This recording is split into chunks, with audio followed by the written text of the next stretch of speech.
राधा स्वामी।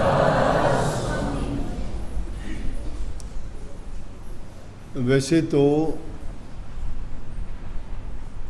कबीर साहब ने हर चीज़ की पूरी व्याख्या की है।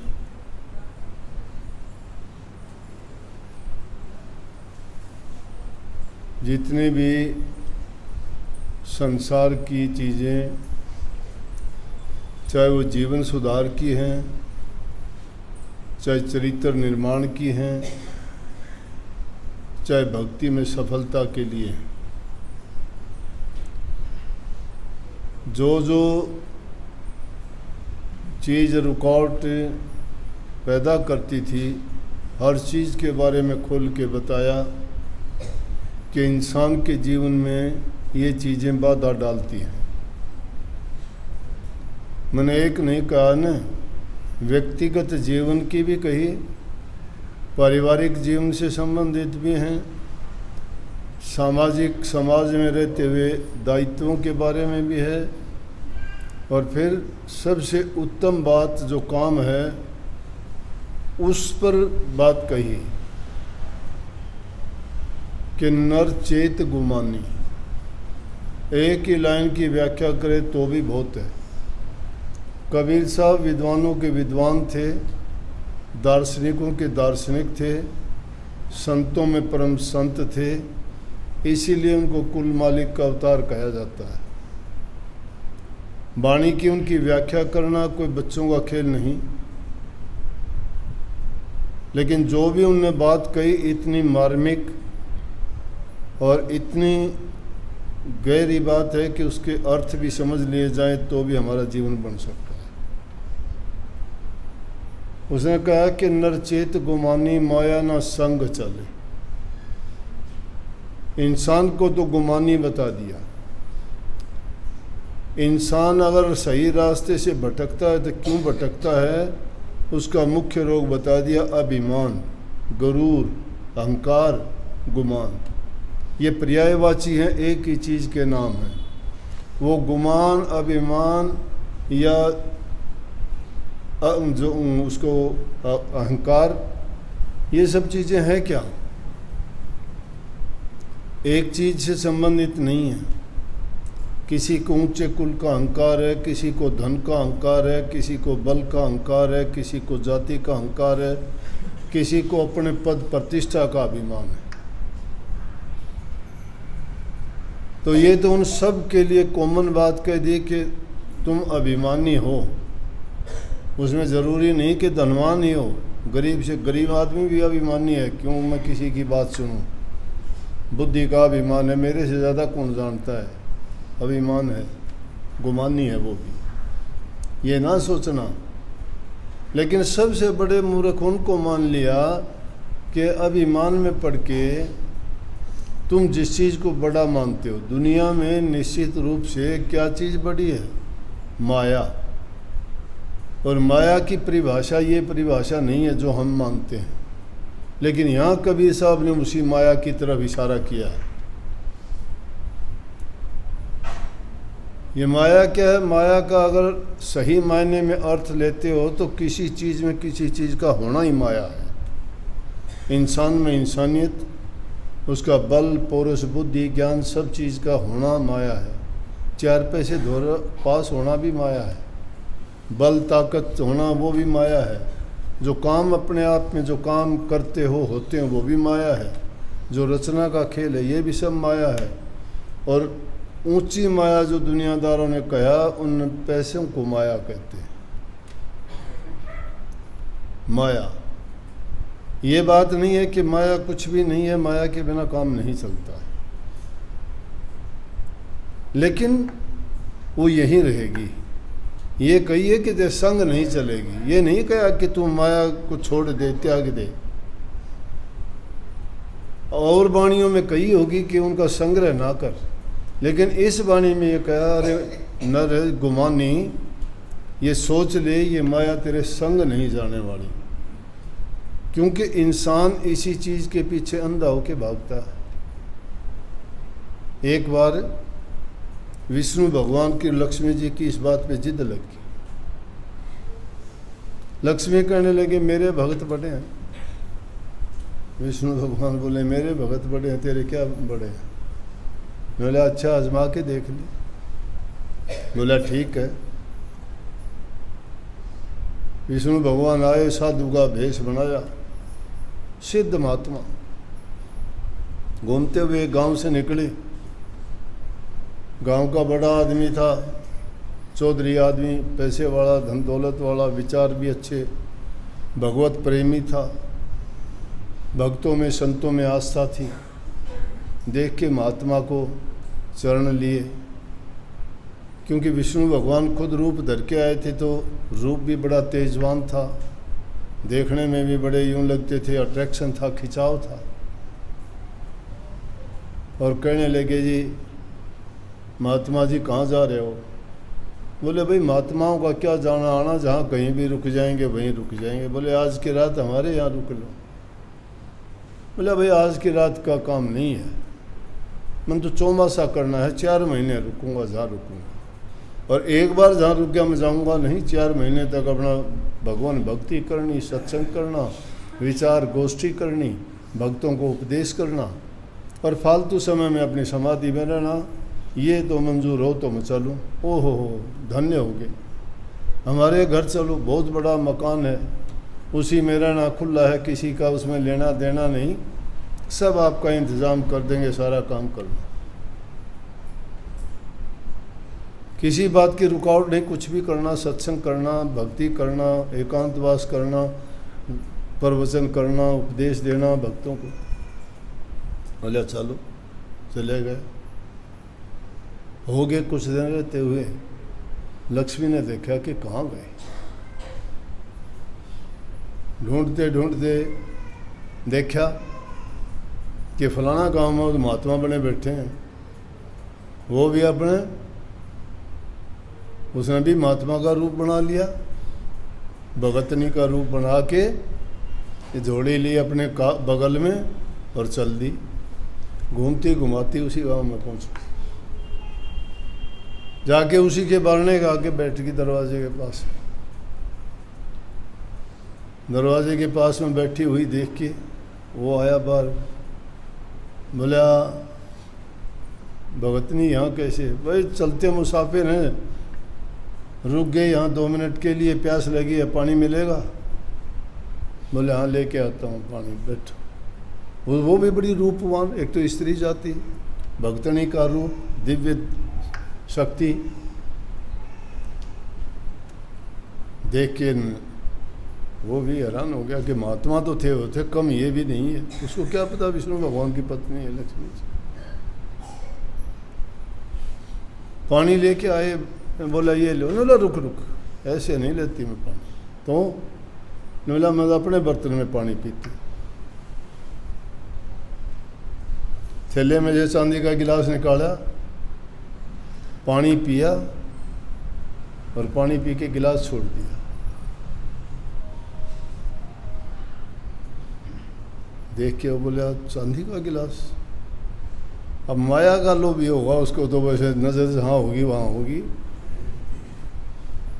बोले एक गिलास, बोले मैं एक बार से ज़्यादा दोबारा यूज़ नहीं करती, किसी पदार्थ को फेंक दूंगी, उठा लेगा कोई जिसको ज़रूरत है। बोला मुझे दे दे, कोई भी ले ले, मुझे क्या करना है। बोले तो आज तो रुकोगे आप, खाना भोजन बताओ। भोजन तो भूख लगेगी, खाएंगे। बोला भोजन तैयार है। भोजन जीवने के लिए गई, वो एक काम, वो भोजन लेके आया। बोले ना ना ना ना, मैं अपने बर्तनों में लेती हूँ। थैले में से थाली निकाली, कटोरी निकाली, गिलास निकाली, चांदी की चमचमाट का। सेठ ने सोचा भाई ये तो मौज होगी। परमात्मा ने बड़ी कृपा करी कि देखो, खाना खाने के बाद बोले बर्तन, बोला तुझे बताई थी बर्तन में एक बार यूज़ करती हूँ, फिर नहीं करती।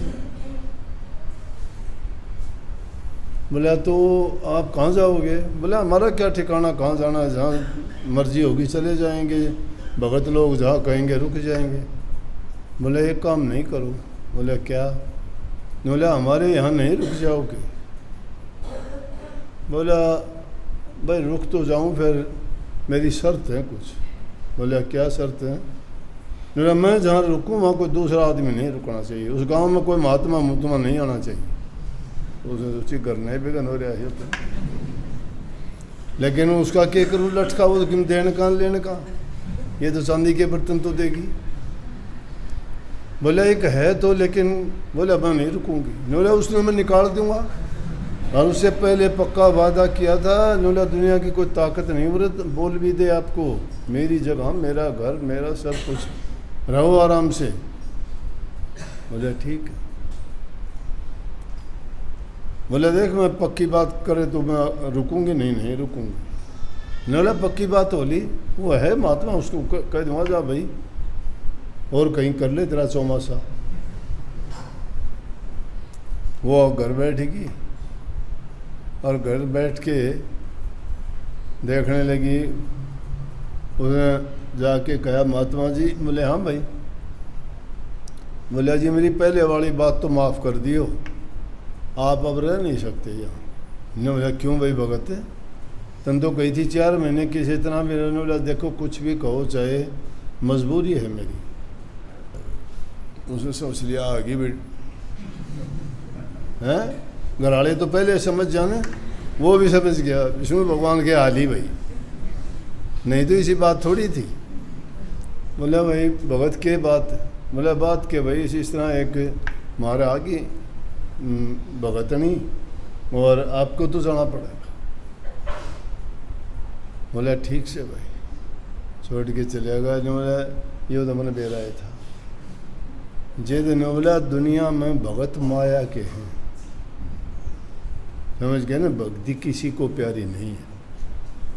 लेकिन कबीर साहब ने उस बात को क्या कहे कि नरचेत गुमानी माया ना संग चले। क्यों कही ये बात कि माया संग चलने वाली नहीं है। और कबीर साहब ने उस माया को कहे कि ये माया जिसको हम माया कहते हैं धन दौलत, ये 2 प्रकार की है। इसका भी अगर सही उपयोग किया जाए तो ये हमारे काम की भी है। कबीर माया रूखड़ी 2 फल की दातार, खावत खर्चत मुक्ति दे और संचत नरक के द्वार। कि ये कबीर माया रूखड़ी, रूखड़ी कहते पेड़ को, रूख को, कि ऐसा पेड़ है माया, ये 2 फल देने वाली है। अगर इसको कोई खाता खर्चता है ना तो मुक्ति द्वार को जाता है, अगर उसका संचय और संग्रह करता है ना तो वो नरकों में जाता है, डूब जाता है। नरक के द्वार का मतलब क्यों, अगर नहीं खर्च करता या खर्च गलत काम में करता है तो वो आदमी या माया उसको लेके बैठ जाती है। लेकिन इसी माया को अगर वो नेक काम में लगाता है, भूखे गरीब को देता है, ज़रूरतमंद की मदद करता है, जिसको भी हालत जिसकी पत्नी और उसकी इस माया से उसने उसकी मदद कर दी, तो साथ ले जाने की बजाय अगर छोड़ के जाएगा तो मिट्टी है। यहाँ अगर उसने नेक काम में खर्च की है तो यूँ समझो उसने बैंक में जमा कर लिया, उसका परिणाम उसको अच्छा मिलेगा। तो इसलिए कही कि कबीर वो माया 2 तरह की है, लेकिन इस माया से कोई गुरु भक्त ही बच सकता, हर एक के बचने की बात नहीं है। इसकी चमक और दमक ऐसी है, जिस प्रकार से उस साधु को घर से निकलवा दिया ना, ये माया लेके बैठ जाती है, डूब जाती है। इंसान के सभी अच्छे गुणों को ये धराशायी कर देती है 2 मिनट में, क्योंकि इसके काबू में सारी चीज़ हैं। मन को डबो देती है, 1 सेकंड में लोभ में आ जाएगा, लालच में आ जाएगा, अहंकार में आ जाएगा। कोई इच्छा और तृष्णा ऐसी पैदा कर देगी कि हाय मेरे पास तो ये होना चाहिए, वो होगा नहीं। होगा कैसे? होगा उद्यम से और कर्म से और मेहनत से। जो मेहनत उद्यम और कर्म करता है वो इंसान कुछ भी कर ले अपना, बिना कमाए उसके बाद में सुख मिलता है, कमाता है सुख बाद में मिलता है। कष्ट शुरू में उठाना पड़ता है, कर्म कोई भी हो, चाहे दुनियादारी का कर्म करते हो कमाई के लिए, माया के लिए, धन के लिए, परिवार के लिए, तो भी आपको उसका सुख टाइम व्यतीत होने के बाद मिलेगा। इसी प्रकार से भक्ति रूपी भी जो कमाई की जाएगी वो भी बाद में मिलेगी। धन भी अगर कमाते हो तो पहले तो आपको मेहनत का अपना पसीना बहाना पड़ेगा। जब आपके पास कुछ होगा, वो होगा तो अपनी मेहनत के किए हुए से किसी की मदद करते हो तो वो तुम्हें उसका 4 गुना 10 गुना 8 गुना फल देगा। लेकिन अगर हेरा फेरी का गलत रास्ते से गलत तरीके से आया, वो बर्बाद करेगा।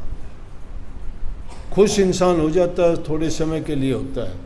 मैंने ज़िंदगी में कोई ऐसा आदमी नहीं देखा कि ऐसे काम करने वाला सुख पाया हो। ज़्यादा से ज़्यादा उसकी एक पीढ़ी सुखी रह सकती है, उसके बाद तबाही हो जाती है। तबाही क्यों हो जाए? इसलिए संतों ने, महापुरुषों ने ये कही है कि अपने बच्चों को धन ना दो, उनको अच्छी शिक्षा दो, उनको काम करने का सलीका समझाओ, उनको उद्यम करने और मेहनत करने के लिए प्रेरित करो। तुम उनको देते रहोगे तो वो उतने ही खराब होते रहेंगे। जो अपने मेहनत में इतबार करेगा, मेहनत की जो कमाई खाएगा, उसके विचार शुद्ध और पवित्र होंगे, उसका जीवन पवित्र होगा। ये वो जो कहता है कि माया ना संग चले, अगर तुम्हारे पास है भी तो क्या करोगे कि जवानी है वो तो तुम्हारी यारी दोस्ती मिलन प्रेम और दूसरे चीज़ों में बर्बाद कर दोगे, भोग विलासों में पड़ जाओगे। वो चीज़ें तुम्हें गलत रास्ते की ओर ही लेके जाएंगी। बुढ़ापा आएगा तो कुछ करने लायक नहीं रहोगे। जब काम करने का टाइम था, जब काम नहीं किया, बाद में आपको कौन संभाल करेगा? और जाओगे खाली हाथ जाना पड़ेगा। अगर संग्रह किया है तो छोड़ के जाओगे, ना छोड़ के जाओगे तो लोग छीन लेंगे आपसे। तुम्हारे साथ तो जाना नहीं है, सब यहीं रह जाना है जो है वो। इसलिए कई कि उनमें से संग चलने वाली जो चीज़ नहीं है, और उस चीज़ के लिए तुम कितने मारे मारे फिरते हो, उस चीज़ के लिए तुम कितने पाप कर्म कर जाते हो, उस चीज़ के लिए तुम अपने जीवन को संवारने वाली चीज़ भक्ति को भुला देते हो। इस मिट्टी को हासिल करने के लिए चोर बनते हो, झूठे बनते हो, ठगी करते हो, हर प्रकार के पाप कर्म कर जाते हो, इसी के पर्दे के पीछे करते हो। अगर ये चीज़ इंसान के दिमाग में नहीं होती तो इंसान इन सारी चीज़ों से बरी था। इसीलिए खेल माया का और काल का रचित बता दिया। काल अपना काम करता है, माया जो है जाल रचती है। जब जाल रचती है, काल लगाता है, उसमें फंसा लेता है जीव को, तो जीव निकल नहीं पाता। इसलिए संतों के दरबार में जब सत्संग प्रचार होता है और जीवों को उपदेश किया जाता है तो काल खड़ा देखता है इस बात को कि कितने जीव निकलने वाले हैं। उसको बड़ा, क्योंकि उसका राज उखड़ता है, उसके राज उसको बड़ा नुकसान होता है। जिस प्रकार से आप लोग संसारी थे, नाम नहीं लिया था आपने, तब तक सारे ऐबों में पड़े हुए थे, लेकिन नाम ले लिया तो बाहर आ गए उस दायरे से आप। काल का पिंजरा है, वो जेल है, और उस जेल से निकलने का वीज़ा कहो, पासपोर्ट कहो, टिकट कहो, वो नाम है। जिस भी जन को, जिस भी इंसान को पूरे गुरु से दीक्षा मिल गई, पूरे गुरु की दीक्षा का मतलब शब्द की दीक्षा, लक्ष्य भेद कहते हैं उसको। जब तक लक्ष्य भेद नहीं मिला ना, तब तक वो जीव निकल नहीं सकते। लेकिन हाँ, पूरे गुरु की शरण मिलती है, नाम तुम्हें मिलता है, कुछ भी नहीं कर पाते हो तो इतना ज़रूर है, तुम संतों के घर के जीव होते हो, तुम्हें वो ठप्पा लग जाता है। वो ठप्पा लगने के बाद वो जीव काल में नहीं जाता, ये हो जाता है ये जन्म, नहीं तो अगला जन्म इंसान का मिलेगा। संतों का चेताया जीव जन्म चाहे उसको कितने भी क्यों ना लेने पड़ जाएं, लेकिन एक दिन मुक्ति होके रहेगी। ऐसा समय आएगा उसके लिए।